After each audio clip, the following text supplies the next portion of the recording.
Today, we're going to talk about keeping it simple. We're going to talk about how to actually approach people in an etc. to keep things a little simpler, to keep things a little easier so that we can get it straight in our head what our job is.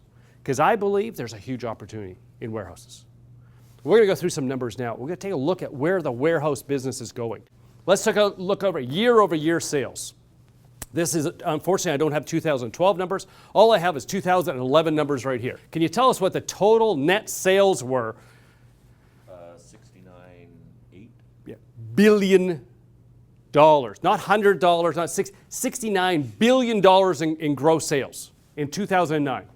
So year over year, they actually went backwards in 2009. It was a tough year. I don't know if you guys remember 2009. The economy in North America went through a significant downturn. It was tough. Jeff, what has happened in the total sales in 2010? Where did sales go to? 9% increase. They're doing $77 billion annually. I think that's a hell of a lot of money. In 2011, where do you think their sales went? 14.1. 14.1% growth.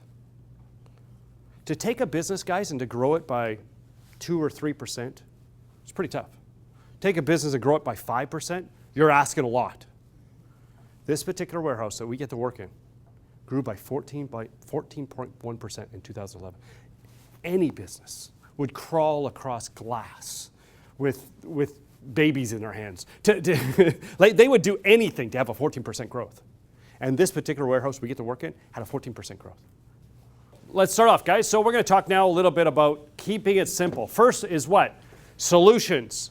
Are we really digging into solutions? Investigating sales, understanding deep investigations of why people, managing options, prepare to make a decision. Let's decide together and setting the expectation of the shopper. It's what it's all about. So we're going to kick off first with understanding how we dig into solution and how we actually do solution selling. I was talking to somebody at break and we were talking about President's Club, and you met a number of the top performers at President's Club.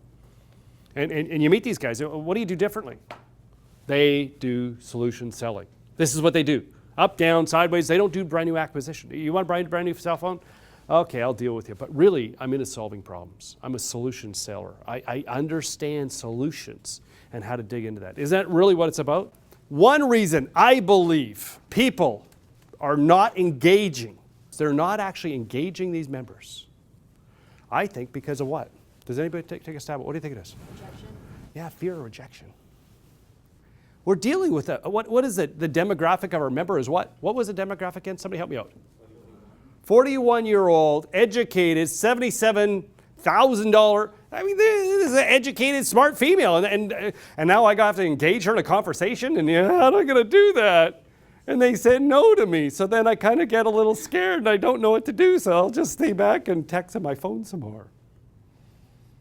I don't know, maybe I've been in that situation. And what is that? It's fear. It's saying, hey, it's fear. A little intimidated, fear of rejection. How many people say, I've kind of been there? I'm challenging you guys. A 41-year-old female that's highly educated makes $77,000 a year. She says, no, I don't want to speak to you. Fear of rejection. What is a formula that you have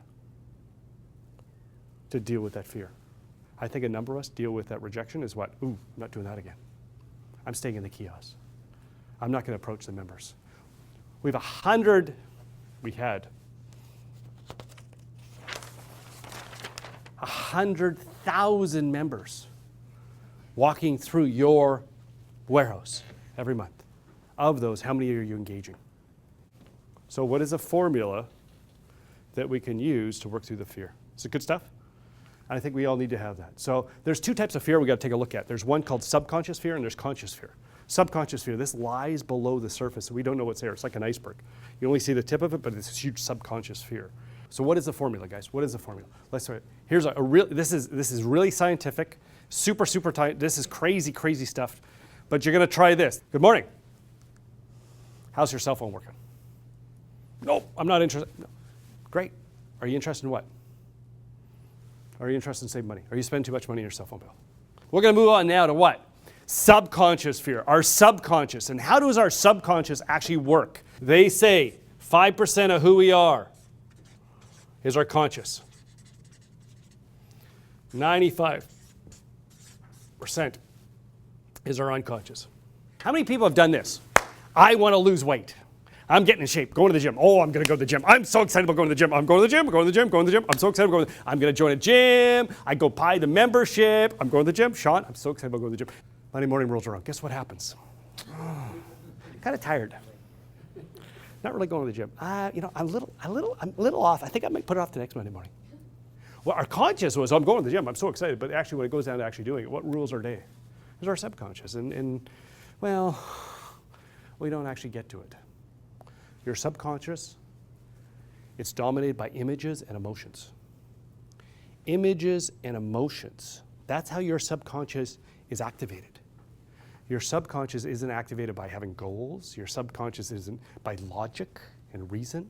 Your subconscious is activated. Your subconscious gets on board. Your subconscious starts to move by understanding images and emotions. Activating your emotions. That was solution selling. So this is the S. Now we're going to get into what? Investigating the sell. Investigating how I actually get into selling solutions and how I'm actually going to accomplish that, right? So it's really hard. We need to figure out, we need to have lots of different questions. How are you using a phone? Why do you use a phone? Tell me about lifestyle. Tell me about what you're doing here. How many questions could we ask before we actually get to the solution, guys?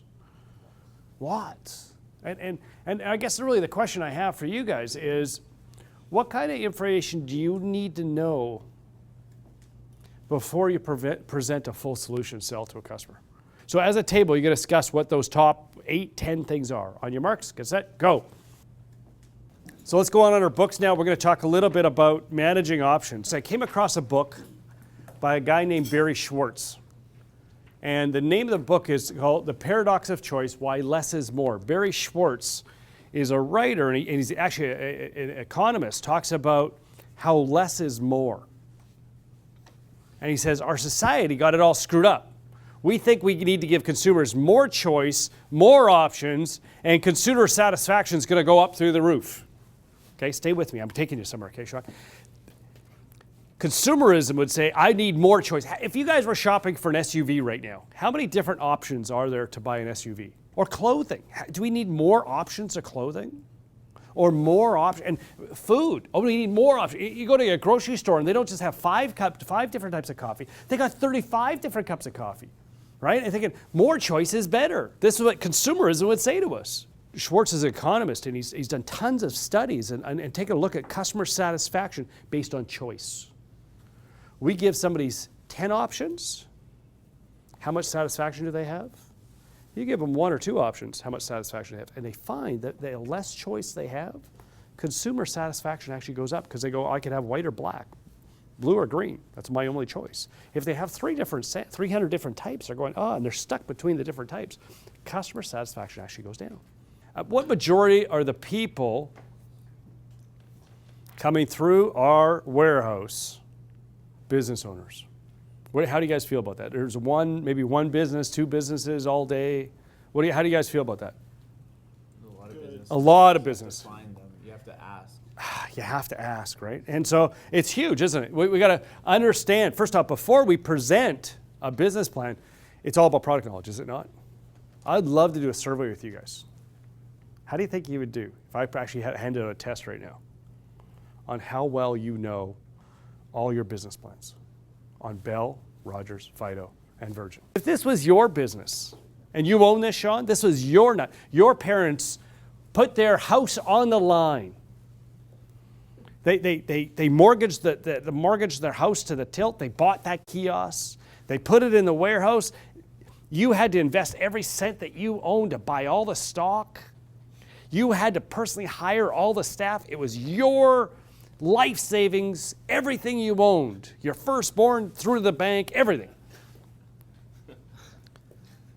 Would you make sure your staff knew the business plans today? Today is all about keeping it really what?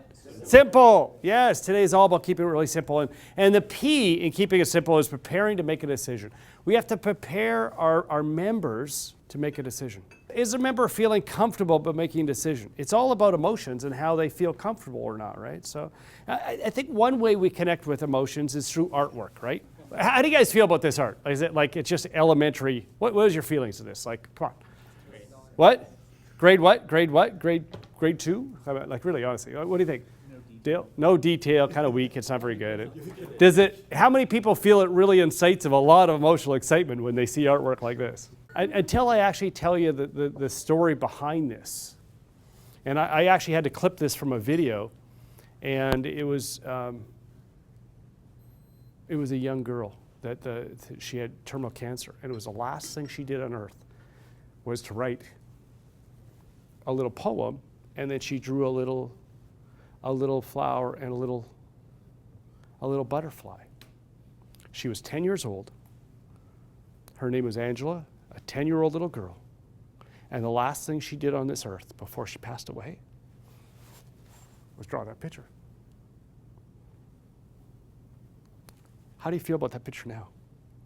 Would you frame that and put that on a wall at your house? How do you feel about that now? You feel it? I don't know about anybody else, but when I saw this for the first time, I think, what a stupid diagram. And then all of a sudden, I heard the story about little Angela at 10 years old that passed away. And I don't know about anybody right now, but I can feel it right here. And how sad I feel and how distraught that family must have been. I flipped a switch with you guys, right? It was like a little switch. I mean, from a silly diagram to this, all of a sudden to something that was very, very emotional and actually almost gut-wrenchingly sick. And I flipped a switch on you. And you felt it in your gut. I challenge you, when you're selling a cell phone, it's not about cell phones anymore, guys. It's about connecting with people. And how well are you emotionally connecting with individuals about how positive you are about your cell phone? How many of us really truly say we sell that way? We sell with our hearts. We connect emotionally with our guests and really connect with them and hear their concerns, hear how many problems they have and solve their problems and deeply, deeply love them and care for them. What was the whole idea today? Is keeping it really what? Simple. Yeah, first one was what? It's all about selling solutions. Next one was what? Investigate. Investigate the needs of the guests and really digging in, right? Next one was what? Managing options. Giving too many options, it doesn't work, not enough. It's just managing how many options we give them. Next one is what? Prepare to make the decisions and tying into the emotional component of the sale. And the next one here is what? Let's decide together. Now, many of you have probably been through 101 sales training. You guys are probably going to write 101 sales training. You've been through so many sales training. You can sink a dog on it, right? In that, we talk about one thing. We talk about what? I want to think about it. And I believe warehouses are much different. When somebody is highly educated or a business owner says they want to think about it, what do? Okay, here's my card. You go ahead. Right? Because it's different. It's different. I think we have to respond to, I want to think about it, a little bit different than we would in any other sales environment. Because of, they paid to shop there, they're highly educated, they're a little bit older, they're more mature, they're very sophisticated, and we got to say, ooh, I need to deal with this very, very, very different. So my question is, how do you, when somebody says, I want to think about it, what do you do, Tommy?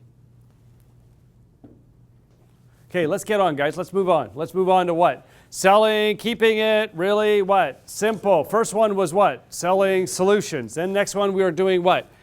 Investigating the sale. And then managing what? How many options? How many options do we give them? 1, 2, 2 max. Yeah, exactly. And then preparing to what? Prepare to make the decision, right? Or let's decide together. And then the last one is what? Setting expectations. Setting expectations. I want to ask you a little about the members who walk through warehouse and a warehouse shopper. Do you guys feel like they have some pretty high expectations? What do you guys think? Yeah. Pretty high. Can I tell you what the root of what conflict is? The root of conflict is unmet expectations. If somebody expected to spend $75 and you come in with a bill of $125, is that going to cause conflict? Yeah, it's unmet expectations. Yeah. You promised, hold on, the bill's only going to be $25 a month, and you come in with a bill of $75 a month. Unmet expectations in your dating life. I'm rich, I live on an island, and I'm loaded out of my mind. Expectations, reality, conflict, right? Okay, you do live on a private island, and he just slums with us because he's a superstar. Yeah, we caught you. No, expectations, right? Somebody says, oh, take this job, Victor, you're going to make $300,000 a year. Expectations here, well, I only made this. Unmet expectations, there's conflict, and that's going to be the root of it. And I think with many of our warehouse shoppers, it's much the same, is it not? Do you feel the same? Absolutely. What I find, we need to understand what their attitudes are. Sometimes they're a little bit pissed off, are they not? Some of our members they're a little angry sometimes, Dennis. What's going on? Why are these warehouse shoppers, because they spent, $52 on a membership, they feel so entitled, don't they? Is this true? Why is that? What is the root of that? And how do I sell in that? Because I'm not going to change them. I've convinced I'm not going to change a warehouse shopper. They're just the way they are. That's their mentality, right? They have a huge entitlement. They feel entitled, and what do I do about that? I put up the white flag and run away? Is that an option for you, Caleb? No. You have to figure out how to sell inside that environment.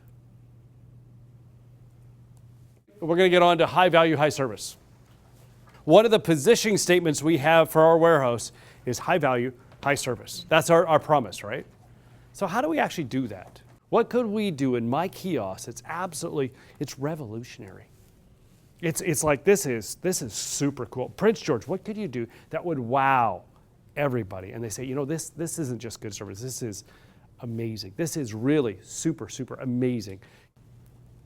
I challenge you guys. If it's going to be, it's up to me. It's no one else. I can't wait to somebody else to really service these members. It's going to be me. And I got to do it with a positive attitude. I got to do it to win. I got to do it with all these other areas. So let's talk a little bit about keeping it simple. Obviously, you saw a bunch of the program. You're sitting in the back to give your feedback to the team on what is this? You've been in the company 10 years now. He's seen it all, done it all. President's Club winner across the board.